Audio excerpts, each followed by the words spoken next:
Hello. Hey, brother. Hey, Dave. There we go. You're in Honolulu? You did agree. You did say that, right? Yeah, I am in Honolulu. I'm an afternoon drive DJ, and great. I'm the music director of the radio station. Awesome. And what's it called? KPOI, right? Yeah, it is. Like K-Poi. K-Poi. That's the name of it. Aloha. This is Dewey Bunnell of the band America, and you're listening to the only show that matters with my good friend Dave Lawrence. It's Dave Lawrence, the Workforce Afternoon, and we welcome yet another guest from the band America to the show. We were lucky to speak with Jerry Beckley, Brother Ed and I, and now I have a chance to talk to another formidable musician from that band, a guitarist and vocalist whose music is considered by many people among the most nostalgic. It's music that transports folks back in time to different places and times in their lives, and we'll hear why and some of the magic of the music, and about the new record, Here and Now, which is out and in stores, and you've been hearing several songs from here on 105.9. I'm proud to welcome to my show, from the band America, guitarist, vocalist, Dewey Bunnell. Aloha, Brother Dewey. Aloha, Dave. Wow, that was a nice setup. I appreciate that. It's a pleasure to have you on the show, man. That's nice. We have a strong connection with Hawaii over the years. I don't know if Jerry told you about that, but we made an album there, of course, in the mid-'70s and '76.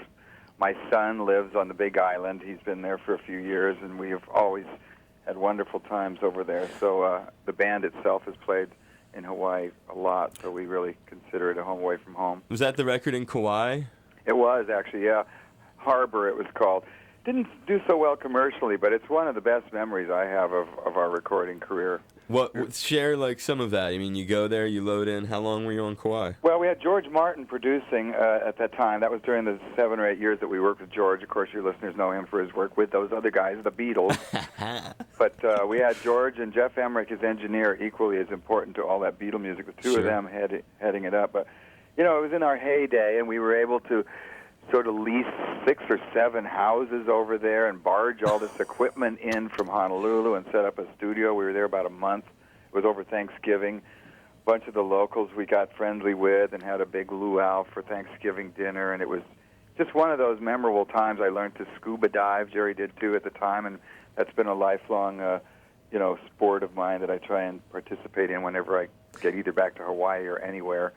So it's been it's a great memory, Hawaii. A month on Kauai with George Martin, dude? Yeah, roughly. It was pretty fun. I mean, a lot. And we had some guest people come over that didn't appear on the album. Art Garfunkel came out, and Jimmy Webb, the great songwriter who we admire greatly and have stayed friends with over the years, he came out, and it was just...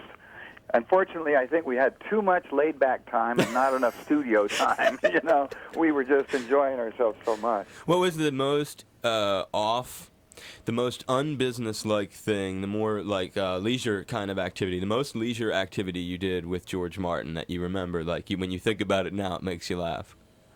You mean on Hawaii? Yeah, on Hawaii, but then over the course of getting to work with him. But you could make that too. You could answer it in both ways. Well, I mean, we spent a lot of social time together because virtually every project that we did with George, he liked to record on location. He's quite a traveling guy himself, and he established a studio down in the Caribbean on the island of Montserrat, which was called Air Montserrat. His studios were called Air Studios. One was in London. We worked there too. Right. So, I mean, that was indicative of the fact that he liked to travel a lot, you know, being an old... He's kind of a proper English gentleman, to be honest. He's a knight by now. He's 81, he's been knighted, so he's actually Sir George Martin, but so he made them all special, and so consequently we were living in various places when we made albums.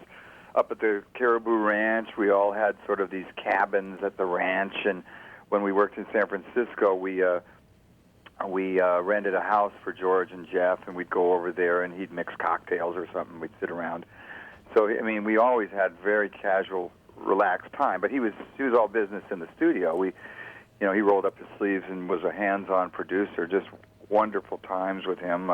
There in Hawaii, you know, he was a boating kind of guy, so he enjoys the water, and that was great for him. There was kind of a saltwater pool, I remember, at this place we were staying in, where the actual ocean kind of came in and out of the thing. It was just a real natural thing. Wow. He'd be in that, and he didn't do the scuba diving part of it.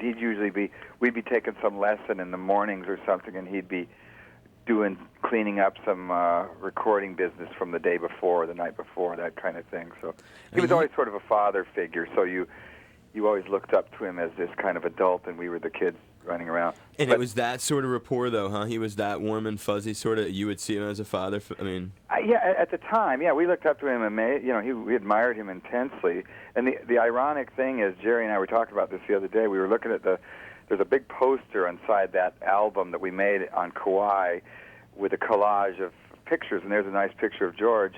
And it dawned on us when we did the math that he was younger than we are now when we made the album in '76, and yet we always looked up to him as this sort of elder statesman, even in that day. Now he's 81. He was such a heavy cat, though. I mean, the mastermind behind the Beatles, who to this day is still able to make, and I just think of the Love record and what has gone into that, and how unusual of a project that is, and the fact that it is being done with the greatest rock legacy ever, period, and it shows you the power, prowess, and respect this guy is given. And so the fact that he was such a significant part of the America legacy as well is really... Well, it's in retrospect, it's really pretty amazing. Yeah. And yet we just took it kind of in our stride at the time. It was just a opportune window. George, the Beatles had broken up in '70. We got working with him in '74. He'd had a few projects in the interim. But yeah, I mean, when you look back on what he did, his influence on the recording career in pop music in this century, really, or the last century, I keep saying, is just undeniable. And he's a very humble guy. I mean, he really is. He just looks on it as his day-to-day work, and he was an innovator, of course, in the recording industry itself. The business of, in those days, it was all analog, and and he was on the beginning cutting edge of digital recording, and he was always a techno head in that sense. He tried to keep up on things. But that Love project, as Giles, his son, really kind of spearheaded that, and George got involved. And Giles was just a little 5-year-old, 6-year-old kid we knew at the time when those days were on. It's just a lot of water under the bridge. That record is I mean, to listen to just Octopus's Garden and you hear the way, it's just, you worked with a heavy cat, and to spend a whole month around Thanksgiving on Kauai doing your great records, America records with the Beatles, producer George Martin, to be watching him mess around on boats in some little lagoon. You should have been there, Dave. It sounds like you would have enjoyed it as much as anybody. I really would have. I mean, it's just you know what I was curious about too when I knew I was going to be talking to you cats is sometimes I like to ask artists in America. I think, and I could be wrong, but I think would be a good artist to ask this question of. I like to know, when you think of the 70s, that was an era of very eclectic booking, and we'll just thank Bill Graham, the late great monster Bill Graham, for some of the things he did in that way. But I just want you to think, if you could, for me for a moment, of some of the more unusual pairings and packages and combinations you recall, if you can think back. America paired with blank, Well, we were very. Primarily, it was so easy to book us, to put us on any bill, because at the time we were just a trio with acoustic guitars. Throw those guys in front, do an hour, and there's your opener. And essentially, that's what we did in the very early days. And we opened for Pink Floyd, we opened for The Who, we opened for the Band. That's not too big a stretch, although that's one of my landmark. I really enjoyed that we worked with the Band at that time. We were on a lot of festival dates, as everybody was, with lots of combinations. Speaking of Bill Graham, he was a dear friend of mine too, and a great loss when he died. And we were, I happened to live in the Bay Area for about 25 years up there in Marin County, where the Grateful Dead and all the bands, the Journey was coming up at that time, and people like that. But Bill was a good friend, and I think a lot of your listeners know that if they've done any of their homework. But you're right, the shows he put on and the tours that he promoted really are, bedrock of the industry, and his association with Santana and the Grateful Dead and the Woodstock festivals and all the above, the Fillmores, it just goes on and on. Oh, he's a monster. I was unaware really that you were personally, tight with him. Yeah, he was a sweetheart man. He'd come to the house and everything. I mean, he was a tough cookie in the business, and everybody will tell you that too. But he had that soft side, and if you were able to see that, he was really very generous guy. I mean, do you know Harry Duncan?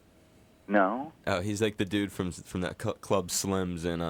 Oh yeah, Slims is. I thought Slims used to be. He was just one of the cats there. I don't know that he was like the cat. He could do Killer Bill impressions. So. Oh yeah, I'm sure. Scream outs probably. Yeah, some people just had a way of. You wanted him on your side. You didn't want to be on the opposite side of the fence. If you didn't want to suffer Bill's wrath, that's for sure. But if he was going to bat for you, that's the guy you wanted. So that's the double-edged sword with a guy like him. Was he? What year were you doing did you open for Floyd? That was in England and in Holland and stuff when we first started in '71. It wasn't in the U.S. But that was an odd combo. We look back now and go, geez, we had the good fortune to start in England, which gave us a little bit of a leg up because we were just that little bit different, little odd. With the young British bands fighting their way into the business, we were these American kids. Our dads were in the Air Force, so we started over there, and so we got hooked up with the right people that threw us on these bills. Like I was saying, we were the opening act for Cat Stevens' last tour throughout Europe before he kind of went into that sabbatical thing with his religious thing. Right. And we were we worked with, when we started coming to the States after the first album, then we opened for the Everly Brothers. That was a very historic thing for us to work with the Everlys because they're so pivotal in that whole harmony thing. And then as our popularity rose, we then found ourselves with openers that would be considered pretty bizarre. We had Bruce Springsteen open for us a couple of times in '73 and '74, just before he exploded, and people like Jerry Seinfeld opened for us. We actually opened for George Burns. There's an odd combination. Yeah, that's what I'm talking. You're just digging. Keep them coming, bro. What other things like you got it? That's what I'm asking let's see, George Burns, and we shared the stage once and actually did a soft shoe little dance routine with Bob Hope, John Wayne, Flip Wilson, Aretha Franklin. Just these are one-off things. You couldn't have dreamed them up. What was that about? That was a Bob Hope TV special, and with we John were the musical. Wayne? Yeah, we were the musical guests, and John Wayne was real tight with Bob Hope, of course, and he was one of the other guests, and everybody did their bits, their skits, and we did our couple of songs. I think Sister Golden Hair.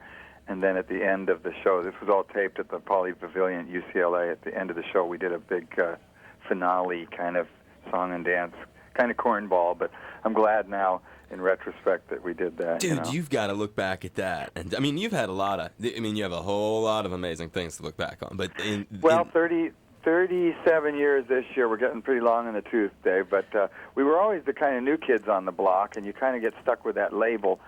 And you sort of feel like you're still kind of a new kid, but now we're kind of the elder statesmen ourselves, I guess. John, I mean, did you do Horse? I can just, when you think about Horse with No Name, yes. You can just see John Wayne. Yeah, well, you're right. It's funny. It's hard to fathom all that stuff. I had this friend who had a pair of cowboy boots he wanted me to take to that taping of that show that he got at some swap meet that had JW kind of carved into the leather, and he was sure those were John Wayne's boots. Did you get to spend quality? Yeah, I showed them to John Wayne. I said, were these yours? Never saw them in my life. So was he cool, though, dude? Yeah, but it's just a flash in the pan. You're only with these guys a couple hours. I know, but you get an impression, and I'm sure, Dewey, wherever you go, you meet a star, and you say to yourself, he's gracious, he's mellow, he's not. Well, I guess so. You're right. Those guys were way generationally separated from us, so John Wayne and Bob Hope, and there was a little reception after the taping, and we chatted a little more with them at that point, but...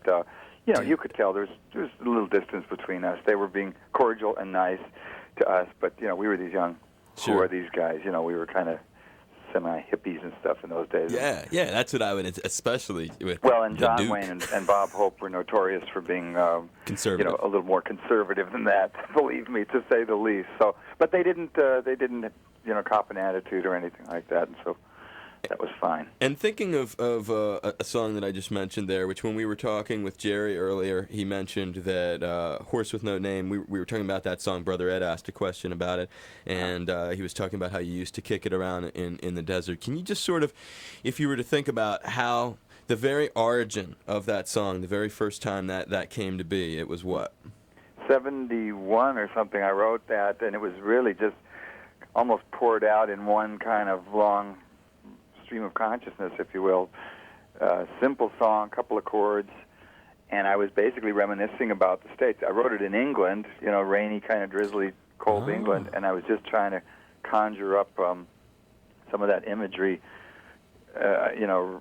about the desert, because I'd spent time out there in various parts of the U.S. in the Southwest, and even in some of the California arid regions where my dad was stationed when we were a family in the service. So my brother and I, my brother's just a year and a half younger than I, we would spend time out there catching lizards and snakes and things. And so I just was trying to write a song about that a little bit. Lizards and snakes and things. You say it like it's plants and birds and rocks and things. That's it. I love it, brother. It's it's something else, And when you say that, okay, I guess I just had a thought.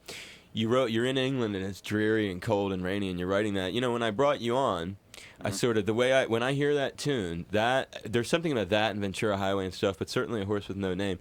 It brings you back to another time in your life, and I think that you've just stumbled on something, or I don't know, maybe we have together here. You were in another place far from that and trying to evoke that quality or whatever, or reminiscing about it. Right. Wanting to be there, thinking about it, and that's how the song came about. And I just think it's wild all these years later when you hear it. It's the kind of song that does really transport you to a place. So it's almost part of the writing process, if you will. Yeah, well, that's a nice thought, that if a song can do that. Jerry and I have always said, you got 3.5 minutes to try and create some kind of a world through song, through music, and hopefully take the listener out of themselves for that time. And if you can do that, I think it's a successful song, whether or not the melody or the rest of it does much for you. If you can, do that for a minute, and I think that's called entertainment, I suppose. Yeah, it's show business, that's showbiz. Yeah, and you absolutely. The thing about Here and Now that I want to give a plug for as we wrap this up is the fact that album is there. Not only there's a studio record on it, but there's a live record, and it was taped in 2005. And right. When we've been supporting Always Love from the new record, and then from the new portion of the record, and then from the live portion, A Horse with No Name. Okay, and great. as Thank I you. said to Jerry, I just got to hand it to you, man. We play a lot of new live stuff when it's hot, and there are a lot of different people putting out new live things. Queen with Paul Rogers was really hot, just to think of one. But when I think of the guitar work, you guys pass back those solos in there, the vocals, the leads at the end, the way the arrangement is done so the drums build in like they do. I mean, there's a very climactic aspect to this new live version of the tune. And I just wanted to take a second and tell you, dude, honestly, it's hot. And when I play that... I appreciate that, Dave. I am proud of our live show. That was the weakest part in the beginning of our career, because we were basically studio guys and hadn't really seasoned ourselves on the road, and the record was so big right coming out of the chute, the first album, and Horse with No Name, that the live show took a long time to catch up with that kind of success, and I think that's really our strong point right now. The live show really is locked. We've had our drummer with us for 32 years, 33 years, and a lot of those songs have evolved and stretched out. Sandman's another good example if you want to listen to that one at some point. That's got a lot more stretching out and electric stuff, and we've always wanted to show that side of us, too. I mean, we've written and produced a lot of ballads and softer music, if you will, whatever they call it, soft rock, but we also have an edgy side, like like everybody does. And that's the thing about this version, really, that people, you can play this thing at 5 o'clock at night on the radio, and I gotta tell you, it's a format crossing maneuver on your part, because you've taken one of your classic songs, you've redefined the thing with an arrangement that rocks, it builds to a climax, the guitar solos are really legitimate, soulful, expressive, and then the arrangement, it's just ferocious, dude. You're to be commended. You're going to have to hear us perform it with a symphony. We do about half a dozen symphony dates a year, and that's another bizarre thing. I mean, I don't know what to think about it, actually, when we play with symphonies, but it's weird, too. You get this big, 40 pieces behind you playing la, da, da, da, da, da, da, very strange. Sometimes it works, sometimes it doesn't. Sometimes it doesn't. Absolutely. I'm just saying, there's more than one way to cook that fish. Exactly. I mean, you've got your original, you've got the live version you just did, which is really hot. If you did it with a symphony, that could be hot. I want you to just promise me this. If you're on Oahu, or if you're wherever I am, that you'll stop in, you'll consider coming in with Jerry, you'll play maybe an acoustic set in the studio for me. We can do that. We've been doing that a lot in recent years, and there was a time when I'd be nervous to do that, but we can do that, Dave. If we can get back over there, we'll have to string together some dates and do the island hopping or something. But I hope it happens. Would That'd that be great. fun? Would you dig that? Yeah, we'd do that. We'd do that. I make it real nice. I'll get it catered. I'll get you a bunch of gifts. We're all business. We'll just run in there and whip out some songs and talk, and there you go. I appreciate your playing Here and Now, though, because that's our baby this year, and it's been a few years coming, so we're really proud of that, too. And we could talk forever about that album, too, because it's one of the best things we've done in decades, I think. So I'm very proud to be playing it, supporting Always Love, which is a song that the message of the song, as we were talking about with Jerry, is one that, as Pete Townsend, we talked about this, Pete Townsend talks a lot now about, he's writing songs from the heart where he is now in life, and it's really insightful, and the kind of perspective you get out of the songs. And I think when you listen to a song like Always Love, from your record, from Here and Now, from America, which is out now and in stores, that's the same sort of thing. So when you talk about how proud you are of the record, you're really offering, in a 3-minute pop sort of format, a lot of life lessons, with a song like that. Well, that's a great angle, too, on that song. I like that song a lot, too. It's one that we didn't write, unfortunately, but we went into this project wanting to expand as much as we could in all directions, and limiting ourselves to just Jerry and I's music we didn't think was a smart thing, and we wanted to get involved with some of these younger artists, which we did on this project. It's produced by Adam and James. Yeah. And we got Ryan Adams in, and these guys from My Morning Jacket and Not a Surf, and Ben Queller, people like that. It was really an eye-opener for me, because I realized how kind of tunnel vision I've got now at my age in the music business, and you got to open your ears a little and look around. There's still a lot of great stuff going on, and those guys are all super. Oh, they're hip dudes. I've seen those cats. I've seen the Pumpkins bunches of times. James. Oh yeah, I never did. See, I was that ship passed me, but I'm now going back and listening a lot more. Hey, I really love Ryan Adams, and you were busy playing with Bob Hope and dancing on stage with John Wayne. I think you got a good excuse for not always doing other gigs. But you know what's crazy? I'll just tell you this, which is a goofy irony. You spent so much time with George Martin, and then you have James Iha producing this record, or co-producing it. One time that I saw the Pumpkins, they opened for Kiss, and it was Halloween night, Dodger Stadium in Los Angeles, and they had Kiss rented all this extra stuff and all these circus performers. It was just a real spectacle. And when the Pumpkins went to go on stage, they came out dressed as the Beatles, wearing like vintage Beatles gear. Oh my God! I got to remind James of that one then. And it's like, so you think about the producer aspect and the Beatles thing. I don't know. So it's like, so no, James. I think it's smart of you, and you've reinvented yourself, but left it. It's an America record. It's not that you've taken the classic sound away. Well, we're from all it. Connected some way. I mean, everything is an evolution. We all owe a debt to the generation of the musicians before us, and hopefully we've been able to inspire a couple of those young guys too. And so it's just a continuum, I think. Is there a preferred website that people can reach you guys at? Well, I see our official one is VenturaHighway.com. VenturaHighway.com. Just the way it sounds. But there's a few links, and there's some good ones that you can go to there, too. Hey, Dave, I got this call coming in. It's been coming in the whole time, and I think it's something important. On. Dewey Bunnell, I appreciate talking to you, brother. Thank you, Dave. And we'll talk again soon. Aloha. Bye. Aloha, this is Dewey Bunnell of the band America, and you're listening to the Workforce Afternoon with my buddy Dave Lawrence.